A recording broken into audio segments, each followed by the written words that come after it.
Price alert. ஆண்டவராகிய இயேசு கிறிஸ்துவின் நாமத்தில் உங்களுக்கு என் அன்பின் வாழ்த்துதலை தெரிவித்துக் கொள்கிறேன். என கருமையான தேவ பிள்ளைகளே, ஒவ்வொரு நாளும் இந்த யூடியூப் மூலம் உங்களை சந்திப்பதில் நான் மிகுந்த மகிழ்ச்சி அடைகிறேன். இந்த ஆடியோவை நீங்கள் கேட்டு தேவ ஆசீர்வாதத்தை பெறுவது மட்டுமன்றி, உங்களுக்கு அறிமுகமானவர்கள், உங்கள் நண்பர்கள், உங்கள் உறவினர்களுக்கும் இந்த ஆடியோவை அனுப்பி தேவனுடைய நாமத்தை மகிமைப்படுத்தும்படி உங்களை அன்புடன் கேட்டுக்கொள்கிறேன்.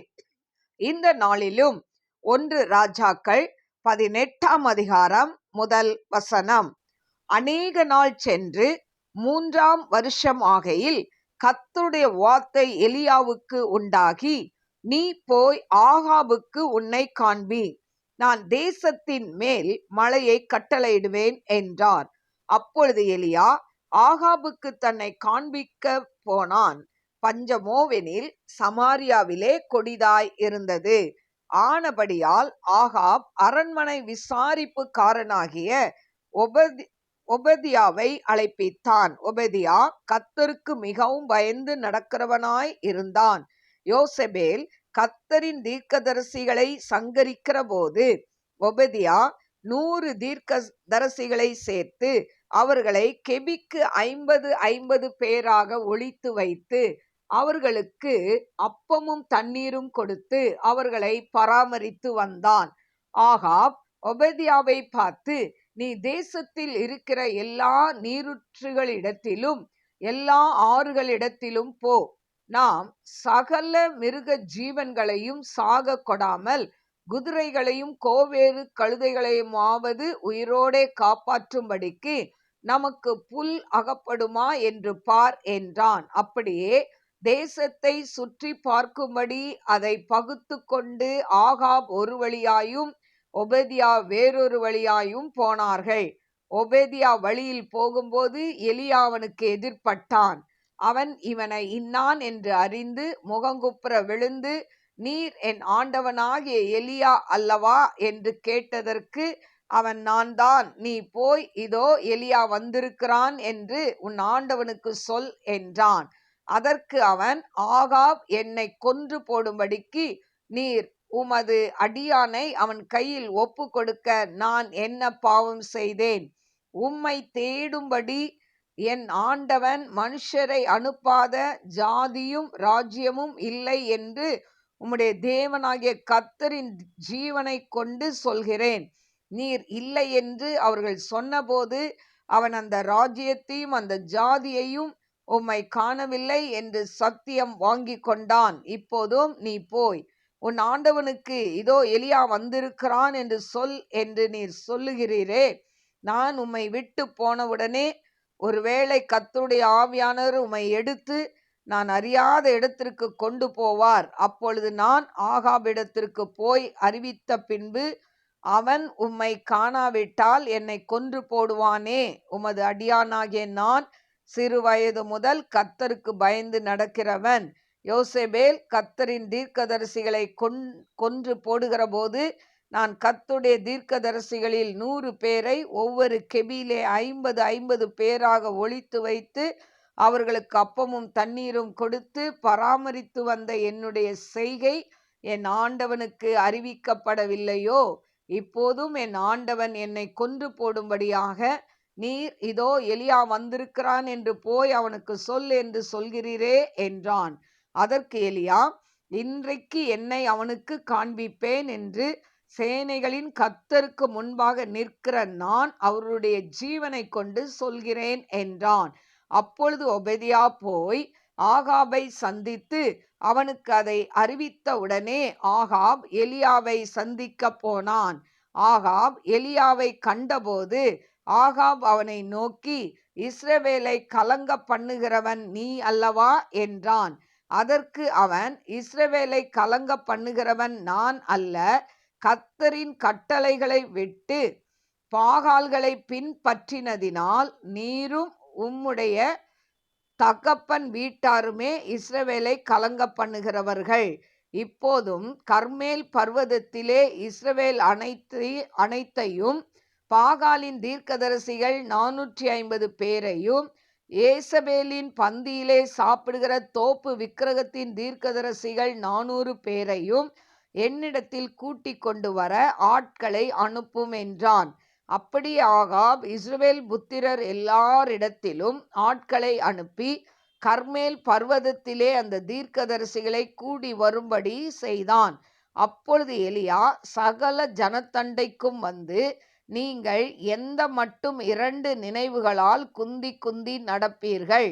கர்த்தர் தெய்வமானால் அவரை பின்பற்றுங்கள், பாகால் தெய்வமானால் அவனை பின்பற்றுங்கள் என்றான். ஜனங்கள் பிரதியுத்தரமாக அவனுக்கு ஒன்றும் சொல்லவில்லை. அப்பொழுது எலியா ஜனங்களை நோக்கி, கர்த்தரின் தீர்க்கதரிசிகளில் மீந்திருக்கிறவன் நான் ஒருவன், பாகாலின் தீர்க்கதரிசிகளோ 450 பேர். இப்போதும் 2 காளைகளை எங்களிடத்தில் கொண்டு வரட்டும். ஒரு காளையை அவர்கள் தெரிந்து கொண்டு அதை சந்து சந்தாக துண்டித்து நெருப்பு போடாமல் விறகுகளின் மேல் வைக்க கடவர்கள். நான் மற்ற காளையை அப்படியே செய்து நெருப்பு போடாமல் விறகுகளின் மேல் வைப்பேன்.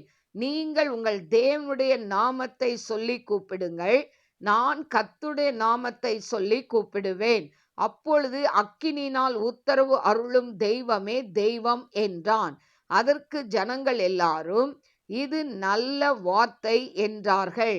அப்பொழுது எலியா பாகாலின் தீர்க்கதரிசிகளை நோக்கி, நீங்கள் அநேகரானதால் நீங்களே முந்தி ஒரு காளையை தெரிந்து கொண்டு அதை ஆயத்தம் பண்ணி நெருப்பு போடாமல் உங்கள் தேவனுடைய நாமத்தை சொல்லி கூப்பிடுங்கள் என்றான். தங்களுக்கு கொடுக்கப்பட்ட காளையை அவர்கள் வாங்கி அதை ஆயத்தம் பண்ணி, பாகாலே எங்களுக்கு உத்தரவு அருளும் என்று காலை தொடங்கி மத்தியானம் மட்டும் பாகாலின் நாமத்தை சொல்லி கூப்பிட்டார்கள். ஆனாலும் ஒரு சத்தமும் பிறக்கவில்லை, மறு உத்தரவு கொடுப்பாரும் இல்லை. அவர்கள் கட்டின பலிபீடத்திற்கு எதிரே குதித்து ஆடினார்கள். மத்தியான வேளையிலே எலியா அவர்களை பரியாசம் பண்ணி, உரத்த சத்தமாய் கூப்பிடுங்கள், அவன் தேவனாமே, அவன் தியானத்தில் இருப்பான், அல்லது அலுவலாய் இருப்பான், அல்லது பிரயாணம் போயிருப்பான், அல்லது தூங்கினாலும் தூங்குவான், அவனை எழுப்ப வேண்டியதாக்கும் என்றான். அவர்கள் உரத்த சத்தமாய் கூப்பிட்டு, தங்கள் வழக்கத்தின்படியே இரத்தம் தங்கள் மேல் வடியும் மட்டும் கத்திகளாலும் ஈட்டிகளாலும் தங்களை கீறிக்கொண்டார்கள். மத்தியான வேளை சென்ற பின்பு அந்திபலி செலுத்தும் நேர மட்டாக சன்னதம் சொல்லிக் கொண்டிருந்தார்கள். ஆனாலும் ஒரு சத்தமும் பிறக்கவில்லை, மறு உத்தரவு கொடுப்பாரும் இல்லை, கவனிப்பாரும் இல்லை. அப்பொழுது எலியா சகல ஜனங்களையும் நோக்கி, என் கிட்டே வாருங்கள் என்றான். சகல ஜனங்களும் அவன் கிட்டே வந்தபோது தகர்க்கப்பட்ட கர்த்தருடைய பலிபீடத்தை அவன் செப்பனிட்டு, உனக்கு இஸ்ரவேல் என்னும் பேர் இருப்பதாக என்று சொல்லி, கர்த்தருடைய வார்த்தையை பெற்ற யாக்கோபுடைய குமாரரால் உண்டான கோத்திரங்களுடைய லக்கத்தின்படியே 12 கற்களை எடுத்து, அந்த கற்களாலே கர்த்தருடைய நாமத்திற்கென்று ஒரு பலிபீடத்தை கட்டி, பலிபீடத்தை சுற்றிலும் தானியம் அளக்கிற 2 படி விதை விதைக்கத்தக்க இடமான ஒரு வாய்க்காலை உண்டாக்கி, விறகுகளை அடுக்கி, ஒரு காளையை சந்து சந்தாக துண்டித்து விறகுகளின் மேல் வைத்தான். பிற்பாடு அவன், நீங்கள் 4 குடம் தண்ணீர் கொண்டு வந்து சர்வாங்க தகன பலியின் மேலும் விறகுகளின் மேலும் ஊற்றுங்கள் என்றான். பின்பு 2ஆம் தரமும் அப்படியே ஊற்றுங்கள் என்றான். 2ஆம் தரமும் ஊற்றினார்கள். அதற்கு பின்பு 3ஆம் தரம் அப்படியே ஊற்றுங்கள் என்றான். 3ஆம் தரமும் ஊற்றினார்கள். அப்பொழுது தண்ணீர் பலிபீடத்தை சுற்றிலும் ஓடினது. வாய்க்காலையும் தண்ணீரால் நிரப்பினான். அந்திபலி செலுத்தும் நேரத்திலே தீர்க்கதரிசியாகிய எலியா வந்து, ஆபிரகாமுக்கும் ஈசாக்குக்கும் யாக்கோபுக்கும் தேவனாகிய கர்த்தாவே, இஸ்ரவேலிலே நீர் தேவன் என்றும் நான் உம்முடைய ஊழியக்காரன் என்றும், நான் இந்த காரியங்களை எல்லாம் உம்முடைய வார்த்தையின்படி செய்தேன் என்றும் இன்றைக்கு விளங்க பண்ணும். கர்த்தாவே, நீர் தேவனாகிய கர்த்தர் என்றும் தேவரீர் தங்கள் இருதயத்தை மறுபடியும் திருப்பினீர் என்றும் இந்த ஜனங்கள் அறியும்படிக்கு என்னை கேட்டருளும், என்னை கேட்டருளும் என்றான். அப்பொழுது கர்த்தரிடத்தில் இருந்து அக்கினி இறங்கி அந்த சர்வாங்க தகன பலியையும் விறகுகளையும் கற்களையும் மண்ணையும் பட்சித்து வாய்க்காலில் இருந்த தண்ணீரையும் நக்கி போட்டது. ஜனங்கள் எல்லாரும் இதை கண்டபோது முகங்குப்புற விழுந்து கர்த்தரே தெய்வம், கர்த்தரே தெய்வம் என்றார்கள். அப்பொழுது எலியா அவர்களை நோக்கி, நீங்கள் பாகாலின் தீர்க்கதரிசிகளில் ஒருவனும் தப்பி போகாதபடிக்கு அவர்களை பிடியுங்கள் என்றான். அவர்களை பிடித்தபோது எலியா அவர்களை கீழே கீசோன் ஆற்றங்கரையிலே கொண்டு போய் அங்கே அவர்களை வெட்டி போட்டான். பின்பு எலியா ஆகாபை நோக்கி, நீர் போம், போஜனபானம் பண்ணும், பெரும் மழையின் இரைச்சல் கேட்கப்படுகிறது என்றான். ஆகாப் போஜனபானம் பண்ண போனான். பின்பு எலியா கர்மேல் பர்வதத்தினுடைய சிகரத்தின் மேல் ஏறி தரையிலே பணிந்து தன் முகம் தன் முழங்காலில் பட குனிந்து தன் ஊழியக்காரனை நோக்கி, நீ போய் சமுத்திர முகமாய்ப் பார் என்றான். அவன் போய் பார்த்து ஒன்றும் இல்லை என்றான். நீ இன்னும் 7 தரம் போய் பார் என்றான். 7ஆம் தரம் இவன், இதோ சமுத்திரத்தில் இருந்து ஒரு மனுஷனுடைய உள்ளங்கை அத்தனை சிறிய மேகம் எழும்புகிறது என்றான். அப்பொழுது அவன், நீ போய் ஆகாபை நோக்கி, மழை உம்மை தடை செய்யாதபடிக்கு ரதத்தை பூட்டி போய்விடும் என்று சொல் என்றான். அதற்குள்ளாக வானம் மேகங்களினாலும் காற்றினாலும் கருத்து பெரும் மழை உண்டாயிற்று. ஆகாப் ரதத்தில் ஏறி இஸ்ரேலுக்கு போனான். கர்த்தருடைய கை எலியாவின் மேல் இருந்ததினால் அவன் தன் அறையை கட்டிக்கொண்டு இஸ்ரேலுக்கு வருமட்டாக ஆகாபுக்கு முன் ஓடினான். எனக்கு அருமையான தேவ பிள்ளைகளே, இந்த நாளிலும் 1 ராஜாக்கள் 18ஆம் அதிகாரம் 1 முதல் 46 வசனங்களை நான் வாசித்திருக்கிறேன். எனக்கு அருமையான தேவ பிள்ளைகளே, இந்த அதாவது இந்த அதிகாரத்துல ஆண்டவர் அதாவது ஆகாப் ராஜாக்கு முன்னால போய் எலியா சொல்றாரு, என் வார்த்தையின்படியே அன்றி அதாவது மழையும் பனியும் பெய்யாதுன்னு சொல்லி ஆகாப் ராஜாக்கு முன்னால சொல்றாரு. அதே மாதிரி எலியா சொன்னது போலவே மழை இல்லாம இருந்தது. இப்போ அநேக நாள் சென்றுச்சு, அநேக நாள் கடந்து போயிருச்சு. இப்போ 3வது வருஷமாகையில் 3வது வருஷம் 3 வருஷம் மழை இல்லை. இப்போ 3வது வருஷம் கர்த்தருடைய வார்த்தை மறுபடி எலியாவுக்கு உண்டாகி அவர் சொல்றாரு, நீ போய் ஆகாபுக்கு உன்னை காண்பி, நான் தேசத்தின் மேல் மழையை கட்டளையிடுவேன் என்றார். இவ்வளவு நாள் ஆண்டவர் சொன்னாரு, நீ கேரி தாற்றங்கரையில ஒளிஞ்சிக்கோ, சாரிபாத்து விதவைகள்கிட்ட போ அப்படின்னு அவரை வழி நடத்தினவர் இப்போ இப்போ எலியா கிட்ட பேசுறாரு, நீ என்ன பண்ணு, கிளம்பு, நான் இப்போ ஆகாபு கிட்ட உன்னை காண்பி, நான் என்ன பண்ண போறேன், தேசத்துல மழையை கொடுக்க போறேன் அப்படின்னு சொல்றார். உடனே இந்த எலியா ஆகாபுக்கு தன்னை காண்பிக்கும்படியாய் அவன் கடந்து போகிறான். ஆனால் அந்த சமேரியா தேசத்துல கொடிய பஞ்சம் ஏற்பட்டு இருக்கிறதை பார்க்கிறோம். எனக்கு அருமையான தேவ பிள்ளைகளே, இப்படி கடந்து போகும் பொழுது பார்த்தீங்கன்னா அதுல பார்த்தீங்கன்னா ஒபதியா என்று சொல்லி ஒருவனை சொல்லப்பட்டிருக்கிறது. இந்த ஒபதியா யார் அப்படின்னு சொன்னா, இந்த ஆகாப் அரண்மனை விசாரிப்புக்காரனாகிய ஒபதியா, அதாவது ஆகாப் ராஜா கிட்ட அரண்மனை விசாரிப்புக்காரனாக இவன் வேலை பார்த்து கொண்டிருந்தான். இப்போ பார்த்தீங்கன்னா இவன் ராஜா கிட்ட வேலை பார்த்தாலும் இவன் கர்த்தருக்கு ரொம்ப பயந்து நடந்தவன். அதனால யோசேபேல் கர்த்தருடைய தீர்க்கதரிசிகளை எல்லாம் கொலை செய்யணும்னு சொல்லும்போது இவன் ஒரு 100 தீர்க்கதரிசிகளை 50 பேரா ஒரு கெபிக்குள்ள வைத்து அவங்கள பாதுகாத்து அவங்களுக்கு அப்பமும் தண்ணீரும் கொடுத்து அவங்களுடைய தேவைகளை எல்லாம் அவன் சந்திக்கிறதை நாம் பார்க்கிறோம். இப்படி இருக்கும்பொழுது ஒரு நாள் ஆகாப் ராஜா கூப்பிட்டு, நீ எங்கெல்லாம் தண்ணி இருக்குன்னு போய் ஆறு, அதாவது நீரூற்று அங்கெல்லாம் போய் பாரு, எல்லா மிருகமும் செத்து போகுது, நம்ம கிட்ட இருக்கிற மிருக ஜீவன்கள், குதிரை, கோவேறு, கழுதை இதையாவது நம்ம காப்பாற்றலாமான்னு பார்க்கணும். அதனால நீ போய் எங்கெல்லாம் ஓடை இருக்கு, தண்ணி இருக்குன்னு போய் பார்த்துட்டு வா அப்படின்னு சொல்லி இந்த அதாவது ஒபேதியாவை ஒரு பக்கம் அனுப்புறாரு. இவர் ஒரு பக்கம் அதாவது நாட்டை சுத்தி பார்க்க போகிறார். இப்படி 2 பேரும் போகும்போது இந்த ஒபேதியா போற வழியில எலியா தென்படுறாரு. தென்பட்டு எலியா சொல்றாரு, நீ அதாவது இவர் எலியான்னு தெரிஞ்ச உடனே அவர் காலில் விழுந்து வணங்குறாரு. வணங்கிட்டு அப்புறம் அதாவது இப்படி அவர் வணங்கி, நீங்க எலியா தானே அப்படின்னு கேட்கும்போது, ஆமா நான் இன்னைக்கு ஆகாப் ராஜா கிட்ட என்னை காண்பிப்பேன், நீ போய் சொல்லு ஆகாப் ராஜா கிட்ட எலியா வருவான்னு போய் சொல்லுன்னு சொன்ன உடனே அந்த ஒபேதியா பயப்படுறாரு. நீங்க இன்னைக்கு சொல்லுவீங்க, நான் போய் ராஜா கிட்ட சொல்றதுக்குள்ள ஆண்டவர் உங்களை வேற இடத்துக்கு கூட்டு போயிட்டா, நீங்க வராம போயிட்டா என்னை கொன்னுருவானே அப்படின்னு சொல்லி ஒபேதியா பயப்படுறாரு.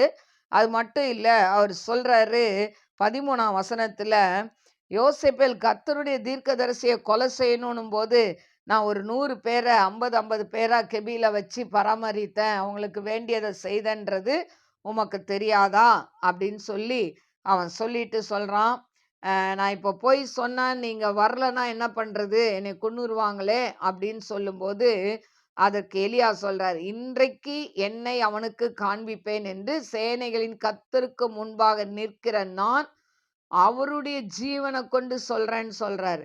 சொன்ன உடனே இந்த ஒபேதியா போறாரு. ஆகாப சந்தித்து அவனுக்கு இங்க நடந்ததையெல்லாம் சொல்றாரு. ஆகாப்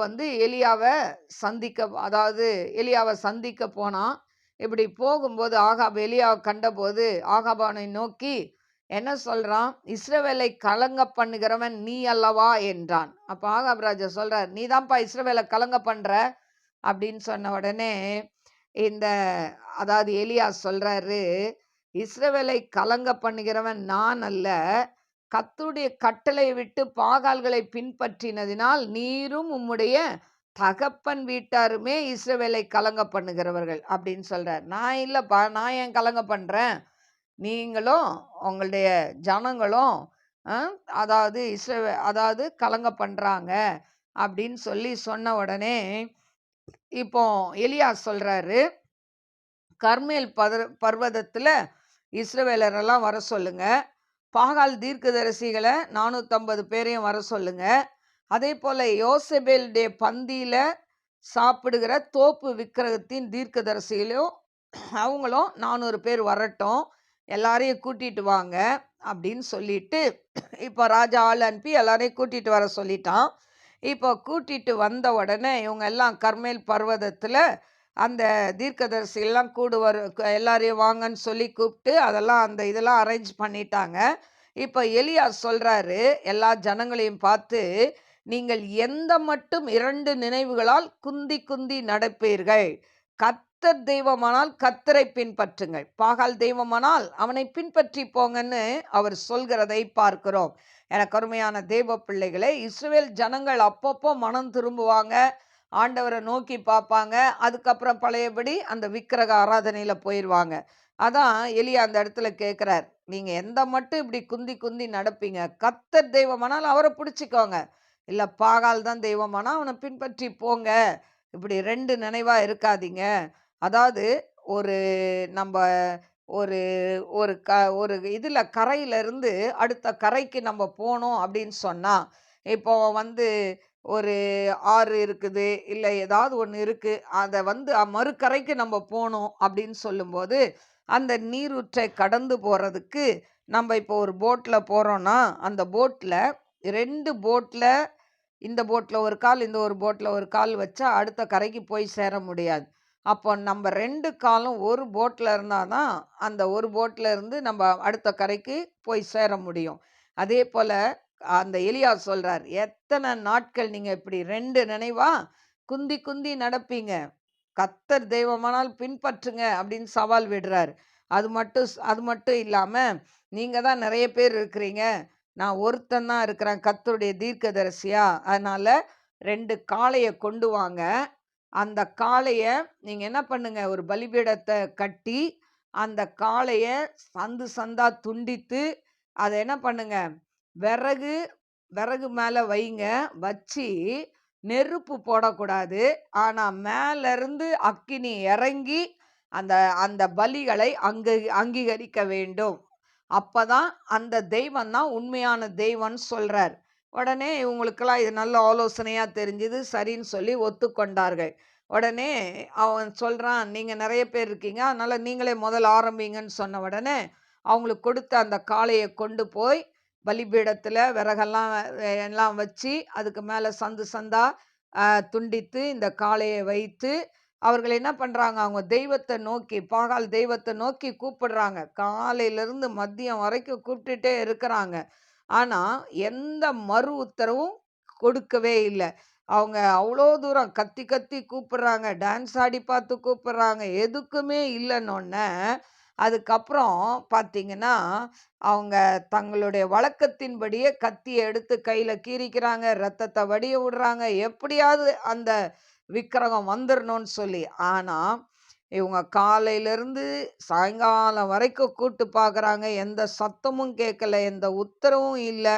உடனே எலியா சொல்றாரு, இப்போ நீங்க இவ்வளோ நேரம் காலையிலேருந்து இவ்வளோ நேரம் கூப்பிட்டுட்டீங்க, அதனால இப்போ அதை இனிமே கூப்பிடாதீங்க, நான் இனிமே என் ஆண்டவரை கூப்பிடுறேன்னு சொல்லி அவன் என்ன பண்றான்னா, அந்த பலிபீடம்லாம் அந்த பலிபீடம்லாம் அலங்கோலமா இருந்திருக்கும்ல. இப்போ பலி செலுத்தினோன்னே அந்த பலிபீடம் எப்படி இருந்திருக்கும், நல்லா இருந்திருக்காது.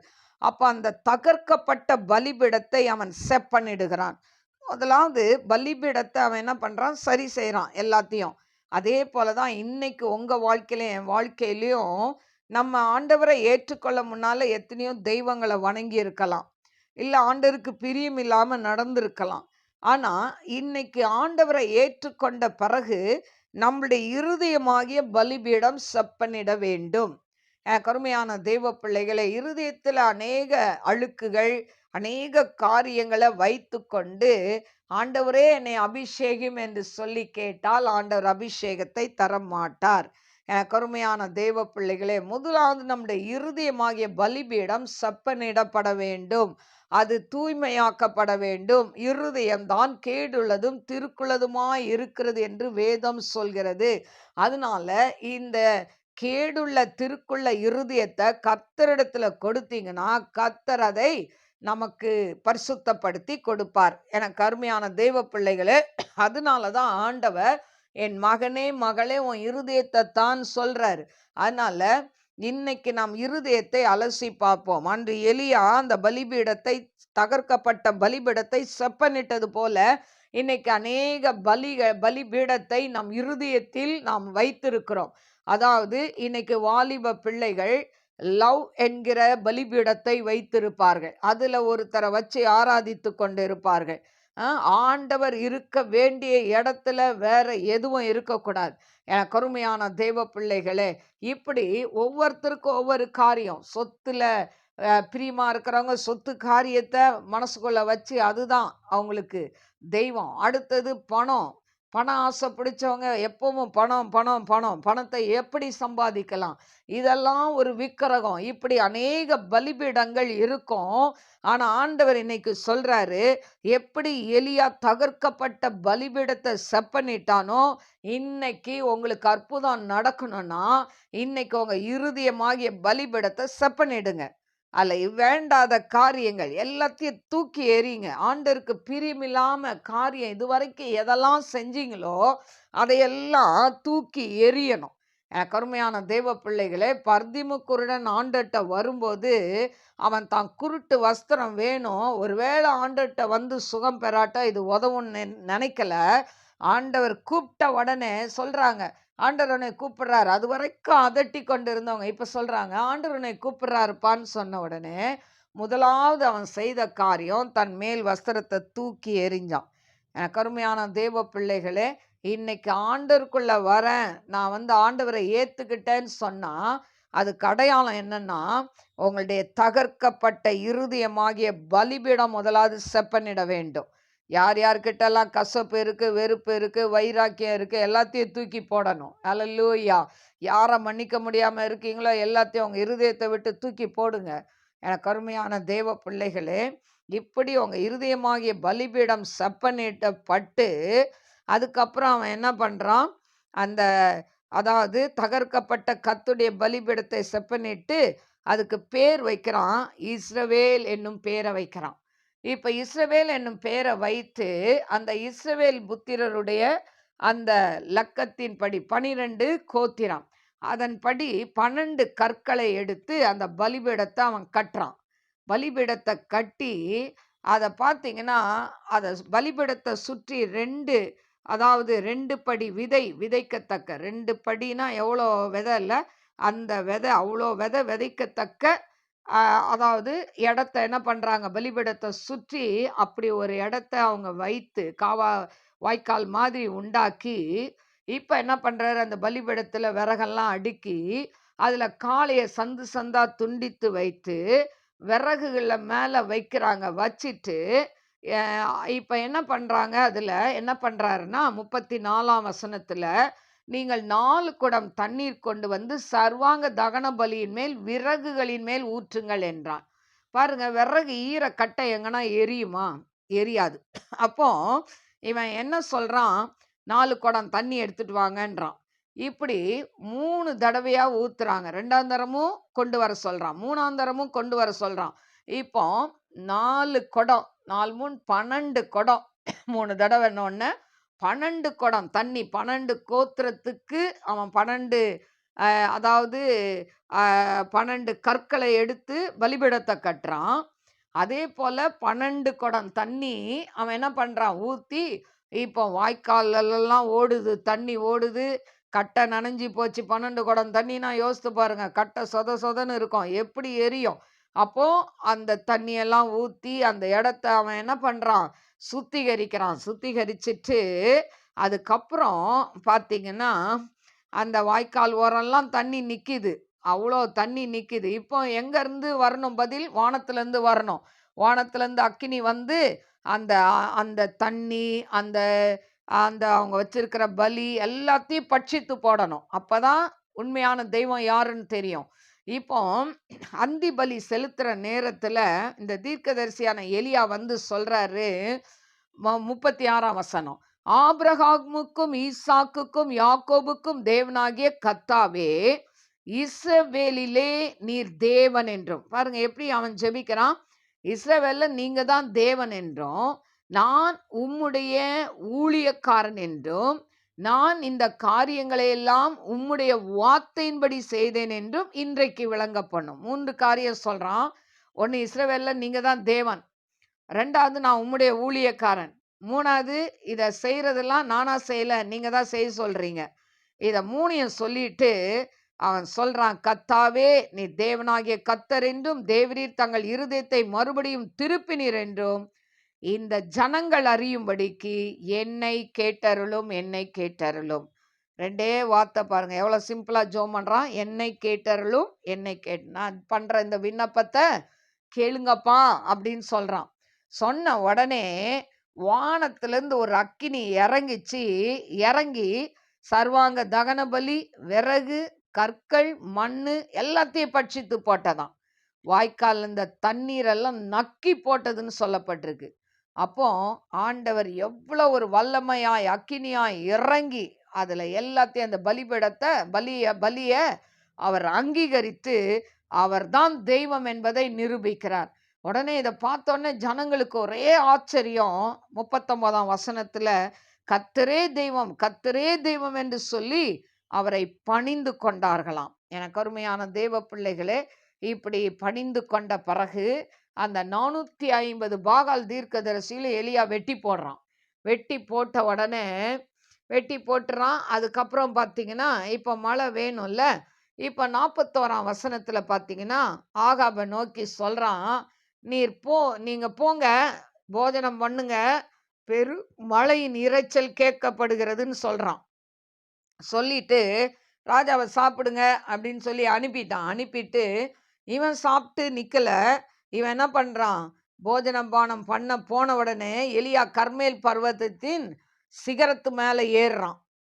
அப்போ மேலே ஏறுகிற அனுபவம் என்னது, ஒரு ஜப வாழ்க்கையை குறிக்கும். இப்ப மேல ஏறி அவன் என்ன பண்றான், தரையிலே பணிந்து தன் முகம் தன் முழங்காலில் பட குனிந்து. பாருங்க எவ்வளோ தன்னை தாழ்த்துகிறான்ல. மேலே ஏறுறது ஜப அனுபவம். தரையில பணிந்து கொள்றான், தரையில விழுந்து சாஷ்டாங்கமா, அப்பா நீங்க தான் ஒரு அற்புதம் செஞ்சுதான் ஆகணும்னு சொல்லி அவன் முகம் தன் முழங்கால்ல படுற அளவுக்கு குனிஞ்சி ஆண்டவரை நோக்கி கூப்பிடுறான்.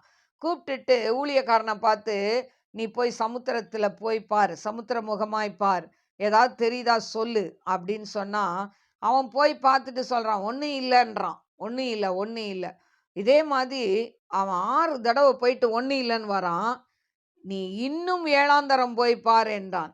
அவர் சொல்றார், 6 தரம் போயிட்டப்பா, இல்லதான், இன்னும் ஒரு தடவை போயிட்டு வா அப்படின்னு உடனே 7ஆம் தரம் போனா இதோ சமுத்திரத்திலிருந்து ஒரு மனுஷனுடைய உள்ளங்கை அத்தனை சிறிய மேகம் எழும்புகிறது என்றான்.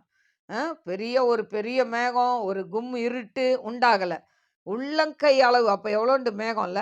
அந்த மேகம் எழும்புதுன்னு சொல்லி அந்த வேலைக்காரன் சொல்றான். அப்பொழுது அவன், நீ போய் ஆகாபை நோக்கி, மழை உம்மை தடை செய்யாதபடி ரதத்தை பூட்டி போய்விடும் என்று சொல் என்றான். அப்ப சொல்றாரு, ஆகாப் ராஜாட்ட சொல்லுப்பா, மழை தடை செய்யாதபடி போ சொல்லு அப்படின்னு சொல்லி தைரியமா சொல்லி அனுப்புறாரு. எதை பார்த்து? ஒரு உள்ளங்கை மேகத்தை பார்த்து. நமக்கு இந்த உள்ளங்கை மேகத்தை போல ஒரு விசுவாசம் நமக்கு இருந்தா ஆண்டவர் நம் வாழ்க்கையில பெரிய காரியங்களை செய்வார். அதுக்குள்ளாக பாருங்க, அதாவது வானம் மேகங்களினாலும் காற்றினாலும் கருத்து ஒரு பெரும் மழை உண்டாச்சான். ஆகாப் ரதத்துல ஏறி இஸ்ரேலுக்கு போறான். ஆனா கர்த்தருடைய கை இந்த எலியாவின் மேல இருந்ததுனால அவன் என்ன பண்றான், தன் அறையை கட்டி கொண்டு இஸ்ரேலுக்கு வருமட்டாக ஆகாபுக்கு முன்னால ஓடினான் என்று சொல்லப்பட்டிருக்கு. எனக்கு அருமையான தேவ பிள்ளைகளே, ஆண்டவரால் செய்யக்கூடாத காரியம் ஒன்றும் இல்லை. இயற்கைக்கு அப்பாற்பட்ட அற்புதத்தை செய்கிற தேவன். பாருங்க, இந்த இடத்துல பார்த்தீங்கன்னா, இந்த அதிகாரத்துல ஆண்டவர் எத்தனை அற்புதங்களை செய்கிறார்ல. அதாவது ஆண்டவர் அவனோட பேசுகிறார். 18ஆம் அதிகாரம் 1 வசனத்துல கொடிய பஞ்சம் இருக்கு, ஆனாலும் அதை ஆண்டவர் எப்படி நிவர்த்தி செய்கிறார் பாருங்க. ஆகாப்ட மறுபடி அவன் போய் இதை மாதிரி சொல்றான், மழை பெய்யும்னு சொல்றான். அதுக்கேற்ற மாதிரி மழை பெய்யுது. அது மட்டும் இல்லை, 450 பாகால் தீர்க்கதரிசிக்கு முன்னால ஒரே எலியா ஒரே தீர்க்கதரிசியா இருந்து கர்த்தரே தெய்வம் என்கிறதை அந்த இடத்தில் நிரூபித்ததை பார்க்கிறோம். இன்னைக்கும் உங்களோடு கர்த்தர் இருப்பார் என்று சொன்னால், இந்த எலியா செய்த அற்புதத்தை காட்டிலும் இதற்கு மேலான அற்புதத்தை உங்களை கொண்டு என்னை கொண்டு கர்த்தர் செய்ய வல்லவராயிருக்கிறார். அதுக்கு தேவை என்ன? விசுவாசம். ஆண்டவர்கிட்ட கேளுங்க, ஆண்டவரே எனக்கு விசுவாசத்தை கொடுங்க. பாருங்க, எலியா உள்ளங்கை அளவு மேகத்தை கொண்டு ஒரு பெரும் மழை இறைச்சலை கேட்குறான். ஆனா அவன் கேட்டது போல ஆண்டவர் ஒரு பெரும் மழையை கொடுக்கிறார். இன்னைக்கும் உங்க வாழ்க்கையில எதெல்லாம் நடக்காது, முடியாது, இதெல்லாம் நினைச்சா கூட, நினைச்சு பார்த்தா கூட நடக்காதுன்னு சொல்லி நினைச்சிட்டு இருக்கிறீங்களா? அந்த காரியத்துல என் தேவன் ஜெயத்தை கட்டளையிடுவார். நாம் கண்களை மூடி நாம் ஜெபிப்போம். ஸ்தோத்திரிக்கிற ஆண்டவரே, மகா பரிசுத்தமுள்ள நல்ல தகப்பனே, நந்தியோடு ஸ்துதிக்கிறவர தீரபா லபூரி ஆக்கரபா ஊரி கரபலபரபலபரபா தீரபா லிபாரபா கபலபா ரிபா கரபலபரபா 450 பாகால் தீர்க்கதரிசிக்கு முன்னால ஆண்டவரை அப்பா ஒரே தீர்க்கதரிசியா நின்று சவால் விட்ட அந்த எலியாவின் ஜெபத்தை கேட்ட அப்பா ஆண்டவரே, கர்த்தரே தெய்வம் என்று ஜனங்கள் கண்டு கொள்ளும்படியாய் கிருபை செய்தீங்களே, உமாக்கு நன்றி ஆண்டவரே, உமாக்கு நன்றி ஆண்டவரே. அப்பா உம்முடைய அன்பின் கரத்துல தாழ்த்தி ஒப்பு கொடுக்கிறப்பா. இந்த நாளிலேயும் அப்பா இயற்கைக்கு அப்பாற்பட்ட அற்புதங்கள் நடக்கட்டும் ஆண்டவரே. இதை கேட்டுக்கொண்டிருக்கிற ஒவ்வொரு பிள்ளைகளுடைய வாழ்க்கையில நடக்கட்டும் ஆண்டவரே. Hallelujah. Rikatanaika sakana ribekaraba liba karabalabaraba uribi kabule katum rakasa kebora diraba. ஒவ்வொரு குடும்பத்திலே இருக்கக்கூடிய எல்லா மாந்திரிக கட்டுகள் உடையட்டும் ஆண்டவரே. அப்பா மாந்திரிகத்தினால கஷ்டப்படுற ஒவ்வொரு குடும்பத்தையும் விடுதலை செய்யுங்க ஏசப்பா. விடுதலை ஆவியானவர் ஆண்டவரே, குமாரன் ஒருவனை விடுதலை செய்தால் மெய்யாகவே விடுதலை ஆவீர்கள் சொன்னீங்களே, இப்படிப்பட்ட ஜனங்களை விடுதலை செய்யுங்க டாடி. நாமத்தை மகிமைப்படுத்துங்கப்பா. அப்பா யூடியூப்ல பார்க்குற ஒவ்வொரு பிள்ளைகளையும் ஆசீர்வதிங்க, பிளஸ் பண்ணுங்க, அவங்க தேவைகளை சந்திங்கப்பா. யாரெல்லாம் ஆண்டவரை இந்த மாந்திரிகத்தில் அகப்பட்டு ஆண்டவரை என்ன செய்யறதுன்னு தெரியாம ஆண்டவரை திகைத்து கொண்டு இருக்கிறாங்களோ, அவங்க வாழ்க்கையில் அற்புதங்கள் நடக்கட்டும், அதிசயங்கள் நடக்கட்டும், கட்டுகள் உடையட்டும். அவங்க பிசினஸ் ஆசீர்வதிங்க, பொருளாதாரத்தை ஆசீர்வதிங்க, பிள்ளைகளை பிள்ளைகளை படிக்க முடியாதபடி செய்து வைத்திருக்கிற கட்டுகள் உடையட்டும் ஆண்டவரை. அப்பா அவனுடைய கரத்துல தாழ்த்தி ஒப்பு கொடுக்கிறேன். நீரை பொறுப்பெடுத்துக் கொள்ளுங்க, வழி நடத்துங்க. இயேசுவின் நாமத்தில் கேட்கிறேன் பிதாவே, ஆமென். God bless you. God bless you.